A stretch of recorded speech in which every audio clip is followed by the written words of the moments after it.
বাংলাদেশের সবচাইতে বড় আলেম হলো ওই হুজুরটা যে সবেমাত্র বক্তা থেকে টিকটকারে গিয়ে নতুন করে পরিণত হয়েছে। লজ্জায় মাথা নত হয়ে যায়, আসলে আমরা যাচ্ছি কোথায়? এতদিন ছিল বক্তা, ওয়াজ করেছে ইউটিউবে, বিভিন্ন মাহফিলেও দাওয়াত দিয়েছে, আর আজকে সে নায়ক হতে যাচ্ছে। মসজিদের ইমাম ছিল যেই লোকটা, এক সময় বয়ান করত, ওয়াজ করত, এখন চুল টুল কালার করে অন্যরকম হয়ে গেছে।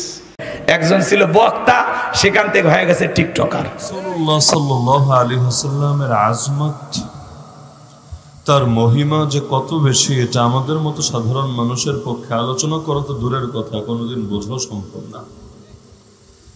দুনিয়ার মধ্যে যদি আমাকে জিজ্ঞাসা করেন আপনি এসে, হুজুর অমুক ডাক্তারটা কোন মানের ডাক্তার, অমুক ইঞ্জিনিয়ার কোন মানের ইঞ্জিনিয়ার, আমি আমার অনুমান আর ধারণা থেকে যে মন্তব্যই করি না কেন, একেবারে অ্যাকুরেট মন্তব্য করা আমার পক্ষে সম্ভবই না। কারণ যেই শাস্ত্রে আমি অভিজ্ঞ না, যেই বিষয়ে আমি পাণ্ডিত্য রাখি না, ওই বিষয়ে মাপার মতো কোনো স্কিলও আমার হাতে থাকার কথা না।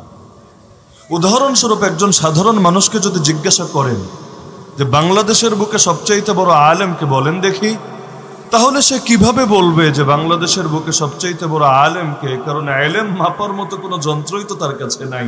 সে হয়তো এমন কিছু ধারণার ভিত্তিতে মন্তব্য করবে যে ধারণার ভিত্তিটি সহি না। যেমন অনেকে বলবে বাংলাদেশের সবচাইতে বড় আলেম হলো মাওলানা গিয়াসউদ্দিন তাহেরি। কেন? কারণ তার অনেক মরিদ আছে, ফেসবুক ইউটিউবে প্রচুর পরিমাণ ভিউ আছে। কেউ বলবে বাংলাদেশের সবচাইতে বড় আলেম হলো অমুক হুজুরটা, কারণ ওই হুজুর সুন্দর করে মেকআপ করতে পারে, দরজা জানালা বন্ধ করে লিপস্টিক লাগিয়ে বিভিন্ন জিএফ বিএফ নিয়েও বিভিন্ন যৌন সুরসুরিমূলক উস্কানিমূলক কথাবার্তা বলতে পারে। কেউ বলবে বাংলাদেশের সবচাইতে বড় আলেম হলো ওই হুজুরটা যে সবেমাত্র বক্তা থেকে টিকটকারে গিয়ে নতুন করে পরিণত হয়েছে। তো যে যাকে চেনে, যে যেভাবে বোঝে, সে তো সেভাবেই মন্তব্য করবে। কারো কাছে আলেম চেনার মানদণ্ড হলো ভিউ, মানে যার ভিউ যত বেশি, যার দর্শক যত বেশি, তার কাছে সে হলো তত বড় আলেম। অথচ দেখা যাবে ওই রকম হাজারটার এক পাল্লে উঠালেও আমাদের অনেক বড়র পায়ের ধুলার সমান হবে না, কিন্তু ওই বড় ব্যক্তিটা যে একজন বড় আলেম এটা সে জানেই না। তা দুনিয়ার মধ্যে স্বাভাবিক এটা, যে যেই বিষয়ে পারদর্শী না সেই বিষয়ে কে বড় কে ছোট, কে কোন পর্যায়ে উন্নীত আর অধিষ্ঠিত, এটা বুঝতেও পারে না, মন্তব্য করতে পারে না।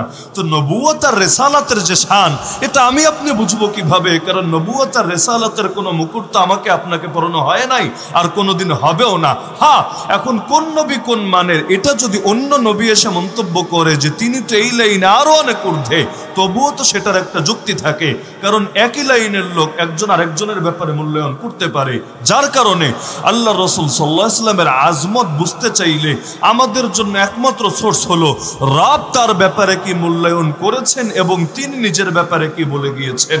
যার কারণে রব্বুল আলামিন তাকে যেই যেই সুমহান অভিধায় অভিহিত করেছেন, যেই যেই সুন্দর শান তার শানে বর্ণনা করেছেন, সেটা মানতে দুনিয়ার সবাই বাধ্য থাকবেই থাকবে।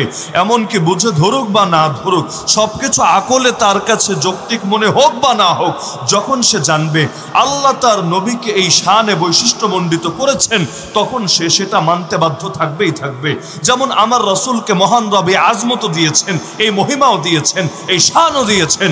তিনি শুধু নবী না, তিনি সব নবীরও নবী, সব নবীরও ইমাম, সব নবীরও সাইয়্যিদ, সব নবীরও নেতা।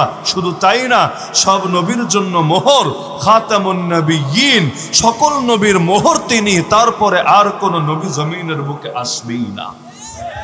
এখন এই শান আমি বয়ান করি নাই, এই শান দুনিয়ার কারো থেকে আমি শিখি নাই, বরং রব্বুল আলামিন নিজেই বয়ান করে দিয়েছেন তার রাসূলের শানে। সুতরাং সেই রবের বান্দা হিসাবে এটা মানতে বাধ্য আমি, আপনি, আমরা সকলে।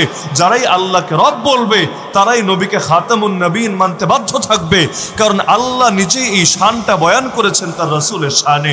এখন যদি গোলাম আহমদ কাদিয়ানী একা না, ওর মতো হাজার হাজার লক্ষ লক্ষ কোটি কোটি বেঈমান আর মুরতাদ দাঁড়িয়ে যদি বলে হ্যাঁ আমরা মুহাম্মদ সাল্লাল্লাহু আলাইহি ওয়াসাল্লামকে ওই অর্থে খাতামুন নবীন মানি না যেই অর্থে আল্লাহ বলেছেন, যেই অর্থে রাসূল ব্যাখ্যা করেছেন, যেই অর্থে সাহাবীরা বুঝেছেন, যেই অর্থে উম্মত এই হাজারো বছরের অধিক সময় ধরে একমত হয়ে আছে, ওই অর্থে আমরা তোকে খাতামুন নবীন মানি না। আমরা এক বাক্যে বলবো, আরে তোদের মতো খ্যাতের মুলারা মানলেও কিছু আসে যায় না, না মানলেও কিছু আসে যায় না।